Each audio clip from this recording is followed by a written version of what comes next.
Alright, so I'm going to show you a few things that you're going to have to do to get this apart. And you'll need to move this, get rid of this weather stripping. Okay, that's gone. That's step one. Then step two, get your windshield wipers. Now I marked mine just in case I had a problem. I marked mine with a little dot.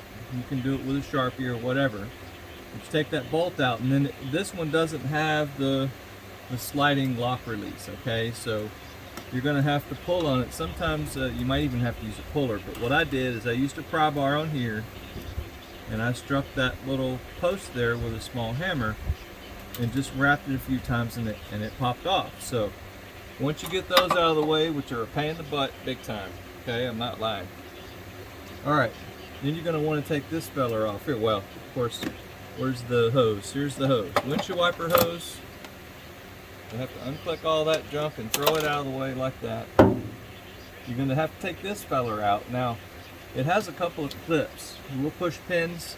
So push pin in the middle there, which you just need the middle to move up and out of the way. You don't need to take that other side off. It's two-piece on this car.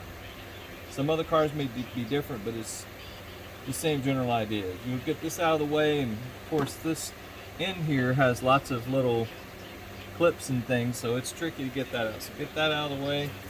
It's a good time to wash it. Then you'll need to take out these 3 bolts. There's 3 bolts here. I'll zoom in on it in a minute. There's a bolt here that holds this bracket that holds that motor in, and there's another bolt over there that holds the linkage, okay? And then you'll take the 3 bolts out of the motor. This is what they look like, these little Torx doodads. So let's have a closer look and see how this looks over here. So that's what all the bolts look like, okay? And of course, these are the plastic covers that cover up the bolts for the windshield wiper. You just pop them off with a pick. So you'll need a Torx set like that. You don't need a security Torx, you just need a Torx set. Alright, so that's what that bracket looks like. And you just want it to be loose, okay? So I marked the position that this bracket is in on the motor. Okay, I just made sure and mark the clocking on that.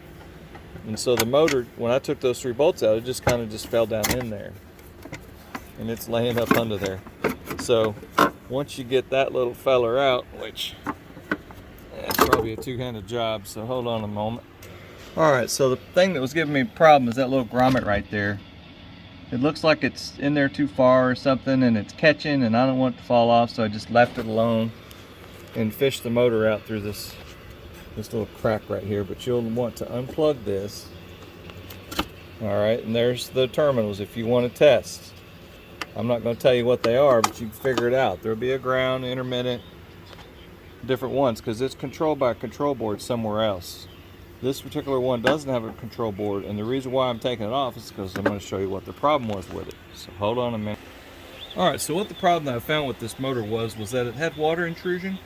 And so when you take this little cover off, these pins are built in these leads are built into this cover, okay? And this cover has like a little rubber gasket that goes around the outside of it.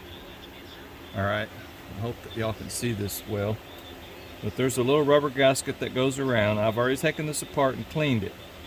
Now this terminal right here had a lot of erosion on it and damage, so I cleaned that up nicely. Alright, I checked my continuity between everybody and it was good. Now when I took this off the first time, there was water over here in this area here and down over here. You can see how dark it is.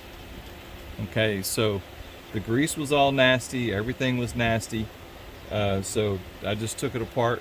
I just took it all apart. Now on this other end here, which is trying to come apart on me, this has a small cover that goes there, a little grease cover.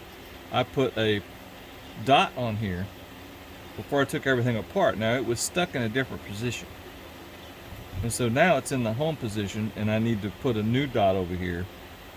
I'll do that in a moment.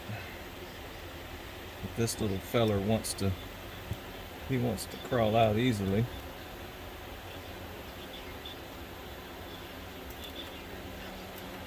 There we go. Alright, so we just need that to stay there for a moment so I can mark my dot. Put me a little dot there. All right, so that's how that thing sets. Now, when I took this thing apart the first time, you're getting part 2 here, there was water intrusion in this area here, like just water droplets and condensation. So when you push on this like this, it should pop out. And since I marked it, it's not an emergency, but this area in here had water in it. I could just pour the water out, okay? So that was the issue. That was the problem right there. Now also at the same time, there is something else wrong with it, and that's why I'm taking it apart again, because when I was running this thing, after I put it back together, it ran and it worked. It did what I wanted, but sometimes it would just stop. And on the slow speed, it would go real slow. So this motor probably does need to be replaced. It's probably got real low brushes or whatever. But I just wanted to show how all this looked, so you can take it apart. The gasket failed, got water intrusion. The water intrusion caused corrosion on these terminals, and it just takes more power for it to work. It just doesn't work very good. So I'm gonna clean this a little more. This is on like a little board in here that you can't really get to it to clean. So I don't know what to do about that. I was thinking about taking this thing apart again, you know, farther, to see if I actually had water inside here, or even a bad bearing or something. So I'm going to play with this a little bit more and see what I can get figured out. If it'll come apart, I might take a video of that part too. So that's just kind of what we're looking at today. I hope this helps. I think the Auto Parts doesn't have one in stock. It's about $100. I'm just trying to get it running, that's all. I hope this helps someone. Please give me a thumbs up, subscribe, comment, you name it, man. Y'all have a good day.